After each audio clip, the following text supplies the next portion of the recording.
আজকে সারাদিনটা বলতে গেলে নেমন্তন্ন বাড়িতে খেয়েই কাটিয়ে দিলাম। চলো আজকে সারাদিন কী করলাম সেই গল্পটাই তোমাদের সঙ্গে শেয়ার করবো। গলার অবস্থা ভীষণ খারাপ, কথা বলতে পারছি না, খুবই ঠান্ডা লেগেছে, তাই কোনো রকম ভুল ত্রুটি হলে মাফ করবেন।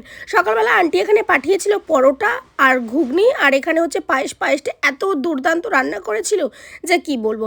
বেলার দিকে আমার একটা পুচকি এসেছিলো এখানে সাজুগুজু করতে, মানে আমার ঘরে সাজুগুজু করতে এসেছিলো। আর এখানে একটা বিয়ে বাড়ি চলছে, আর দেখো ড্রেসটা পরে ওকে কি মিষ্টি লাগছে, আর পিঠের ডিজাইনটা ওমা পুরো বড়দের মতো। আর এখানে ছোটো আন্টিও এসেছিলো, ছোটো আন্টি নতুন একটা ফোন কিনেছে সেটাই দেখাচ্ছিল। আর তার সাথে এই ফুলটা কি কিউট দেখতে লাগছে না। কিন্তু একটা জিনিস খেয়াল করেছো কি, আগেকার যে গোলাপগুলো আর এখনকার গোলাপের মধ্যে কোনো গন্ধই থাকে না। মানে আগেকার দিনের গোলাপের গন্ধটাই আলাদা ছিল, এখন তো কোনো গোলাপ ফুলের গন্ধই নেই। যাই হোক, দুপুরবেলা ছিল আমার একটা স্টুডেন্টের বাড়িতে নেমন্তন্ন, সেখানে বিরিয়ানি খেয়েছিলাম, বেশ ভালো করেছিল কাকিমা। সন্ধ্যাবেলা খেয়েছিলাম এখানে চাউমিন, আর এখানে কেক খেয়েছিলাম আর একটু লাড্ডু। তোমাদের ভিডিওটা কেমন লাগলো সেটা কমেন্টে জানিও। আজকের মতো আসি, টাটা।